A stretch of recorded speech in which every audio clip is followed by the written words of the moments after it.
Et nous sommes de retour au plateau pour la suite de cette émission. Nous abordons notre deuxième sujet. Nous parlons à présent de la Guinée-Bissau. La CEDEAO exige une transition civile courte et inclusive.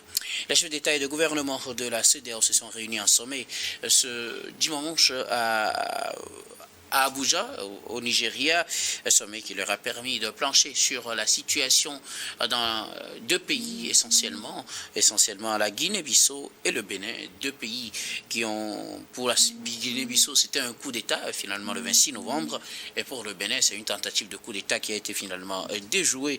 La CEDEAO a réaffirmé sa position, elle est fermement contre les tentatives ou les coups d'État dans l'espace CEDEAO. L'organisation dit mettre tout en œuvre pour sanctionner tout ce qui constituerait une entrée à une transition civile de courte durée en Guinée-Bissau. On dirait que le coup d'État finalement en Guinée-Bissau est consommé.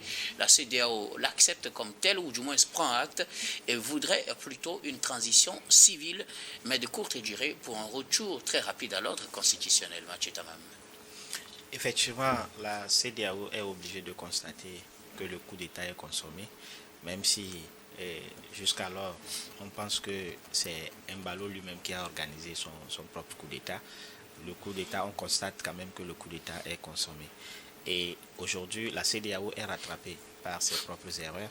Vous savez, dans les textes de la CEDEAO, est considéré comme coup d'État. Il y a deux types de coups d'État, les coups d'État militaires et des coups d'État constitutionnels. Et malheureusement, nous avons constaté qu'à chaque fois qu'il y a eu coup d'État militaire, la CEDEAO a eu une même attitude. Et lorsqu'il s'agit d'un coup d'État constitutionnel, la CEDEAO ne réagit presque pas. En sorte qu'à un moment donné, elle a perdu toute crédibilité pour prendre des décisions qui pourront être appliquées sur le terrain. Aujourd'hui, qu'est-ce que nous constatons ? Et comme les textes de la CEDEAO le prévoient d'ailleurs, lorsqu'il y a coup d'État, la CEDEAO tout de suite réagit dans l'immédiat par un communiqué pour condamner le coup d'État. Ensuite, elle exige à ce que la transition soit de courte durée. Et ça, c'est classique, c'est connu de tous. Sauf que les décisions de la CEDEAO aujourd'hui ne sont pas accompagnées de dissuasion pour être appliquées sur le terrain. Certes, ils ont essayé de prendre des décisions qui seront communiquées à la junte, mais malheureusement nous constaterons qu'il n'y a pas de dissuasion derrière, il n'y a pas d'accompagnement derrière pour pouvoir appliquer ces décisions-là. Donc malheureusement, encore une fois, c'est un coup d'État qui est consommé, dont la transition sera d'une durée indéterminée, sauf si... D'une courte durée. Ça, c'est la volonté de la CEDEAO. Mais ce qui est constaté sur le terrain, c'est que lorsque nos militaires viennent au pouvoir, finalement, ils prennent goût et ne veulent pas quitter. Donc, j'ai dit que cette transition, pour l'instant, est d'une durée indéterminée, sauf si les dirigeants actuels de la Guinée-Bissau affirment une volonté vraiment de faire une transition une transition de courte durée, ce que j'en doute, puisque s'ils avaient vraiment voulu de cela, il s'agirait juste de proclamer les vrais résultats des urnes, mais ce n'est pas ce qui a été constaté sur le terrain. Merci beaucoup à vous, Mathieu Tamam. Alors, Adam Adjrelou, pour le cas de la Guinée-Bissau, la CEDEAO veut aller de l'avant. On voudrait une transition civile de courte durée, une transition ouverte qui prenne en compte toutes les forces ou bien toutes les parties prenantes de la vie active en Guinée-Bissau. C'est-à-dire que le coup d'État est consommé, bon, finalement on fait avec, et on voudrait une transition, puisque la CEDEAO avait exigé ou bien un retour à l'ordre constitutionnel avant, mais on a vu que les militaires ont avancé, et puis finalement on demande une transition civile. Non, nous savons que lorsque ces genres de cas se produisent, parce que l'Afrique de l'Ouest aujourd'hui en est experte en ce qui concerne, donc c'est réjouissant des coups d'État. Et justement, moi je me dis que ces derniers temps, nous avons vu que la CEDEAO essaie véritablement donc de redorer le blason, parce que après ces coups d'État connus, je pense qu'on serait toute sommation faite à 5, donc 4 réussis et un déjoué. Donc elle a compris qu'à un moment donné, il faudrait quand même se doter en tout cas, d'outils nécessaires pour redorer ce blason, mais de se faire respecter. J'ai constaté que dans les approches actuelles, je pense que plus ou moins, c'est une approche qui tend à être efficace.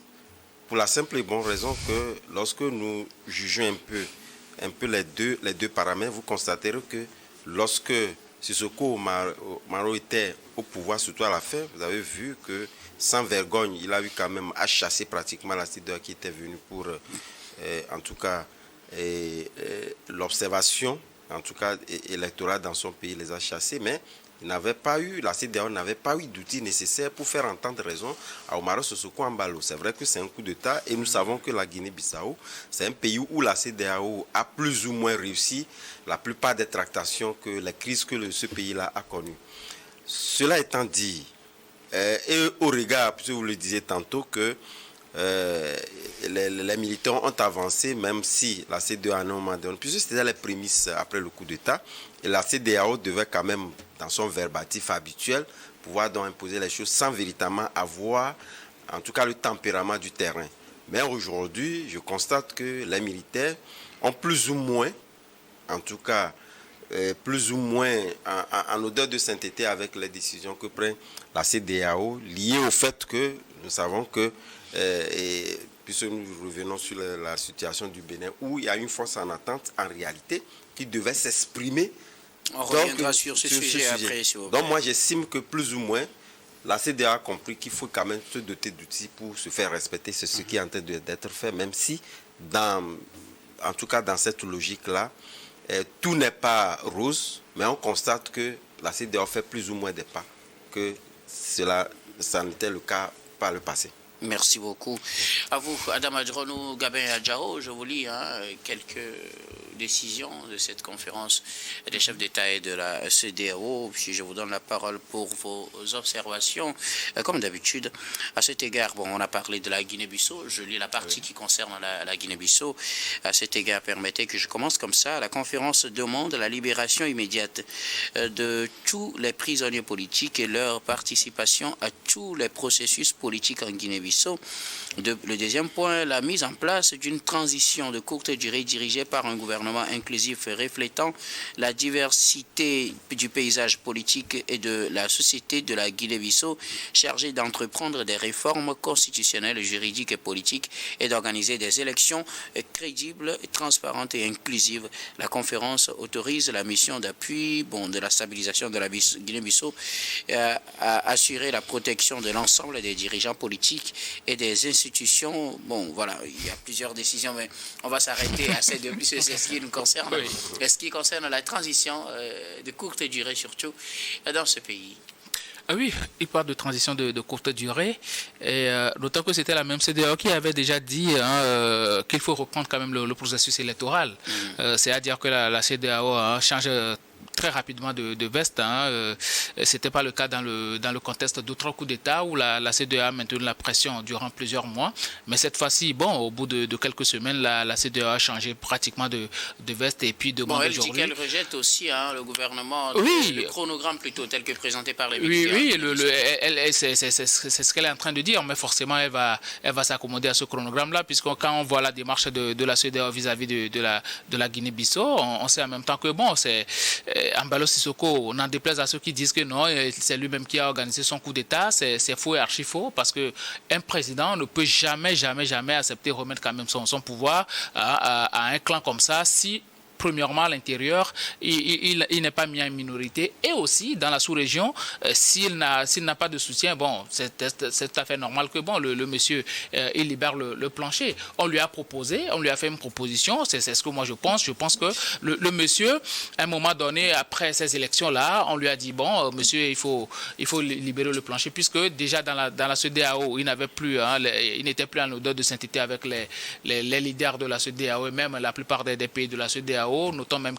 Adam vient de le dire, il avait déjà renvoyé une mission de la CEDEAO et après, patatras, il s'est rapproché de la Russie aussi.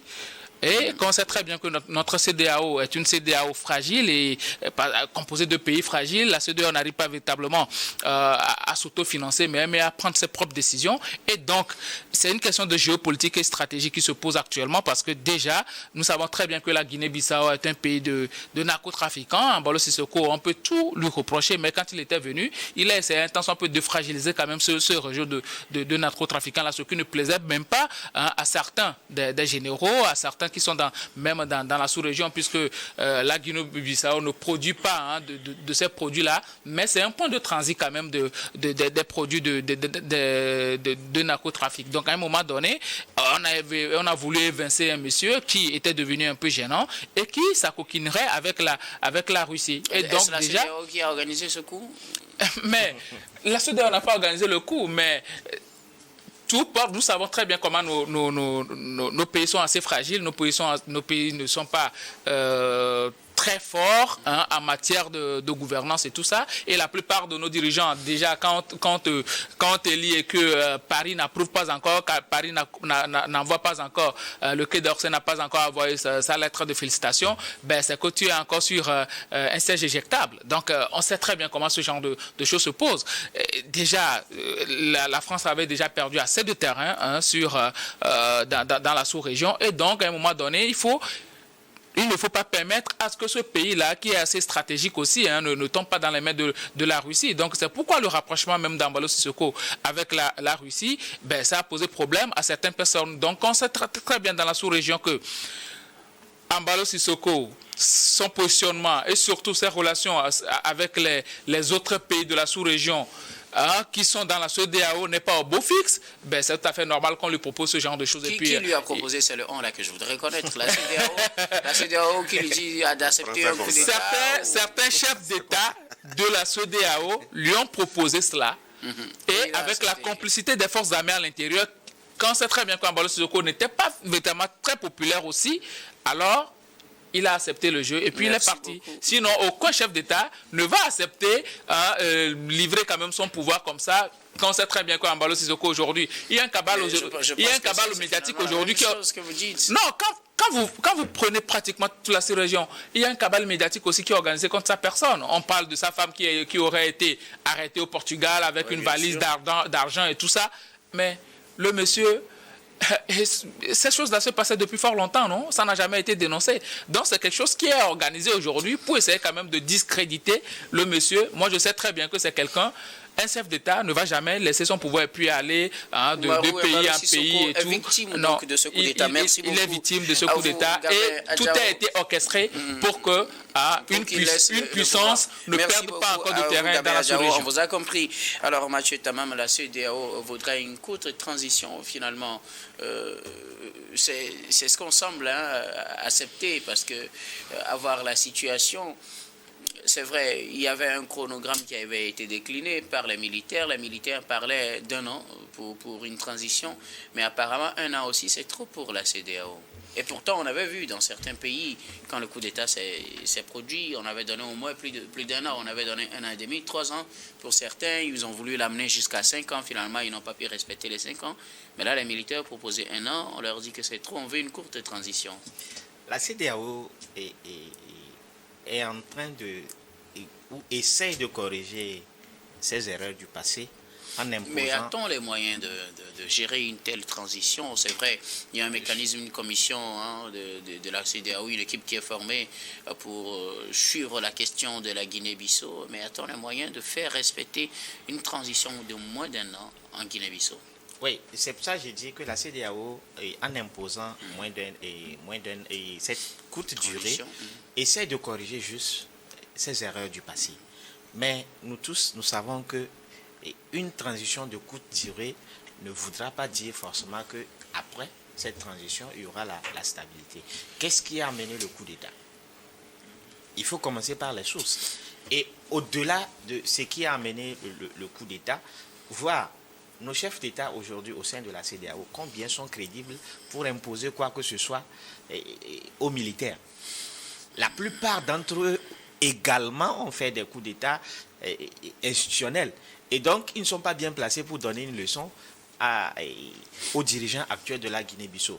au Mali, la CEDEAO n'a pas pu imposer quoi que ce soit. Et au Niger, la CEDEAO n'a pas pu s'imposer. Et au Burkina également, la CEDEAO n'a pas pu s'imposer. Malheureusement, la géopolitique actuelle est de sorte que lorsque une partie vous fait des propositions que vous n'aimez pas, vous retournez de l'autre côté. C'est pour ça, c'est ce qui explique d'ailleurs qu'à un moment donné, Embalo a commencé à se rapprocher de la Russie. Je pense que cette décision de faire une transition de courte durée, c'est peut-être une bonne chose si elle acquiert l'adhésion populaire, parce que notez bien que quel qu'en soit le processus qui sera mené, sans l'adhésion populaire, je pense que ça va également échouer comme les autres décisions. Et d'ailleurs, au-delà, la CEDEAO n'a pas les moyens pour imposer quoi que ce soit aux militaires. Finalement, c'est les populations civiles qui deviennent des victimes, Adam Adjaranou, puisque il y a un président qui est là, ils ont organisé des élections, les gens sont allés aux urnes pour voter, mais finalement, c'est les militaires qui prennent le pouvoir, les militaires ont leur calendrier, la CEDEAO impose un autre calendrier, finalement, c'est la population civile qui se retrouve au milieu. Oui, bon, ça a été toujours le cas et ça n'étonne personne, étant donné que les militaires ont des armes. Et la population civile, surtout les politiciens, donc le verbatif, c'est naturellement que la CEDEAO aujourd'hui et les militaires qui jouent le jeu. Et devait être un jeu en faveur de ces civils-là. Mais est-ce que ça a été toujours le cas? Je n'y crois pas. Mais moi, je reste toujours dubitatif. C'est vrai que tout à l'heure, Diarra, en développant le cas où c'était un coup d'État, etc., où il y a eu peut-être il pourrait avoir éventuellement en tout cas des mains noires sur le continent en faveur de ce coup d'État-là. Moi, je reste toujours dubitatif par rapport à ça, pour la simple et bonne raison que moi, je m'en tiens à la première sortie du Premier ministre du Sénégal, qui en réalité, qui a fait partie d'Ahmed Oumaro du Sénégal, parce qu'il avait dit, puisque c'était à la veille des élections. Je pense que c'était une logique plus ou moins acceptable, dans la mesure où il y a des élections, proclamons les élections, au lieu de proclamer, on parle donc de coup d'État, et la manière dont ça se passe, je pense qu'on a eu le temps de pouvoir donc décrypter ça ici, ce n'est pas la même chose. Donc voilà ce qui conduit à dire qu'en réalité, ce coup d'État-là a été plus ou moins, en tout cas orchestré par Oumaro Sissoko Embalo, à défaut de pouvoir donc imposer des lois ou faire le merta sur la proclamation des élections, aurait donc conduit à ce coup d'État. Mais au-delà de ça, je pense que, comme vous l'avez dit, c'est vrai que la population civile aujourd'hui est défavorisée dans ce choix-là. Et d'ailleurs même, elle est pratiquement sourde pour la simple et bonne raison qu'elle n'a pas les moyens de pouvoir exprimer son désarroi vis-à-vis de ce qui se passe et faire en sorte que faire basculer ou refaire retourner les militaires aux casernes. Mais malheureusement, je pense que la CEDEAO devait donc continuer. Si elle veut véritablement que la transition soit civile, puisque il faudrait quand même qu'elle puisse davantage s'imposer. Nous avons vu pour la plupart du temps la CEDEAO a envoyé donc des militaires pour aider à la sécurisation et aider que ce pays-là ne bascule pas totalement. Donc je pense qu'elle devait donc continuer parce qu'elle a la maîtrise déjà du terrain, faire en sorte que réellement donc cette transition soit civile pour permettre à ce qu'on puisse donc aller aux élections et véritablement que le verdict des urnes soit ce que la population donc a voté. Mais également, au-delà de ça, Taman parlait d'une situation, puisque quelque part, lorsque cela se présente ainsi, et que cette population, surtout les politiques, vous allez constater que d'ailleurs, la plupart sont hors du territoire. En tout cas, ceux qui pèsent dans l'actualité politique de ce pays-là sont hors du continent. C'est vrai que Tinubu a fait sa part, pouvant donc exprimer un pays qui s'est pratiquement s'adonner donc à la démocratie en acceptant l'opposant en réalité qui pourrait plus ou moins être celui-là qui a gagné les élections et a envoyé depuis Abuja un signal fort qu'en réalité aujourd'hui c'est la démocratie ou rien. Plus ou moins, il essaie donc de le dire, que la démocratie essaie plus ou moins de temporiser la situation et permettre à ce que le pays puisse s'exprimer d'une voix qui tienne et faire en sorte que l'environnement soit donc apaisé. Donc si la CEDEAO ne continue pas, et surtout nous avons vu le poids, puisque aujourd'hui le Nigeria essaie véritablement de peser comme puissance de la sous-région, dans cette balance-là, il devait donc continuer, faire en sorte que on puisse demain pouvoir véritablement avoir un leader, mais ce leader-là doit aller dans le sens de la justice sociale, dans la justice réelle, ne pas être en tout cas un valet d'une puissance occidentale, puisque chaque fois que le Nigeria veut s'exprimer, on dit voilà, il y a la France derrière. Il faudrait quand même que ce soit une justice où en tout cas, l'intérêt général de la population puisse s'exprimer. Merci beaucoup à vous, Adam Adjrenou. Gabin Adjao, la CEDEAO veut une transition de courte durée. Surtout, on sait que les militaires, puisque la CEDEAO, dans son communiqué, a rejeté le chronogramme proposé par les militaires. On sait que les militaires ont parlé d'une transition d'1 an, mais là, finalement, si la CEDEAO dit une transition de courte durée et qu'elle rejette cette proposition, on suppose que ce sera pour moins d'1 mois. On dit un gouvernement inclusif, on ne veut pas que les militaires reprennent le pouvoir, ça veut dire qu'on aura des civils peut-être à la tête de ce gouvernement de transition. Comment cela est-il possible quand on sait que la même CEDEAO a voulu imposer peut-être 3 ans à certains, mais n'a finalement pas pu l'obtenir? Oui, même dans la plupart de nos constitutions, en cas de vacances de pouvoir, nos constitutions prévoient au moins 6 mois pour que les élections soient organisées. Donc je ne suis pas sûr que la CEDEAO aujourd'hui va demander à des gens qui ont pratiquement dissous toutes les institutions de la République d'organiser des élections dans une période très courte. Et surtout, ils demandent une transition civile, ce qui n'est pas possible du tout. Quel civil va faire la transition en Guinée-Bissau là-bas? Qui? Peut-être un prêtre ou bien un pasteur, un imam, peut-être quelqu'un de la société civile. Qui? Il n'y en a pas. Il n'y en a pas. Je dis, ce qui est en train de se jouer là-bas, c'est quand même assez fort. Et les chefs d'État de gouvernement de la CEDEAO ne peuvent pas nous dire qu'ils ne sont pas au courant de tout ce qui est en train de se tramer. Depuis quand l'élite africaine a déjà fait quelque chose dans l'intérêt de la population africaine? Depuis quand? Non. Non, mais ils obéissent à des... Non. Si... Il y a des choses que nous devons dire de manière très crue. Quand vous le dites comme ça, c'est comme si l'élite africaine n'a jamais aidé l'Afrique. Ils ont aidé l'Afrique dans quel contexte? Et puis on est dans cette situation-là, surtout sur le côté de la gouvernance et de la démocratie. Dans quel contexte? Des gens sont dans la CEDEAO et puis ils ont refusé quand même de signer le protocole additionnel de la CEDEAO qui parle de la gouvernance, de la démocratie et de la gouvernance. Ce que moi je suis en train de dire. Mais ce sont ces acteurs politiques-là qui animent. Ce sont ces acteurs. Écoutez, les acteurs politiques, c'est le summum. C'est ce qu'on est en train de voir. C'est ce qu'on est en train de voir. Une gouvernance, c'est comme une montagne. Hein? Il y a le sommet, il y a les flancs et puis il y a le versant. Donc, celui qui est au sommet, il est soutenu par l'élite. C'est l'élite qui apporte les idées à celui-là qui est en train de diriger. Donc, forcément, l'élite africaine n'a jamais aidé qui que ce soit, ils n'ont jamais apporté de cette réflexion-là, qui apporte quelque chose pour la gouvernance. Mais pour la gouvernance, non, disons les choses telles qu'elles sont. C'est mon point de vue. Moi, tout ce qui est en train de se tramer de l'autre côté de la Guinée-Bissau, vous pensez que quelque chose se passe aujourd'hui dans l'espace ouest-africain? Alors qu'on sait très bien qu'une puissance est en train de perdre de l'espace, est en train de perdre du terrain, elle va encore laisser des pays aller comme ça, des dirigeants qui ne se positionnent pas bien, qui ne savent pas dans quelle direction ils vont aller, et qui vont encore se retrouver peut-être avec la Russie. C'est impossible. Donc, il faut tout faire pour évincer ce monsieur-là et puis laisser couler la transition tout simplement. Ce que la CEDEAO est en train de demander, ils savent très bien que ce n'est pas possible. Ils savent très bien que ce n'est pas possible. Au moins une transition d'1 an, il n'y aura pas de problème. Même quand on sait très bien que ce sont les narcotrafiquants, ce sont celui-là qui va faire la pluie et le beau temps aux autres puissances qui va venir au pouvoir, on le sait très bien. Merci beaucoup à vous, Gabin Adjao, et également à Adam Adjrenou et Mathieu Tamam. Nous arrivons à la fin de ce sujet également. Nous allons marquer la pause pour le journal, puis on reviendra tout à l'heure pour la suite de cette émission.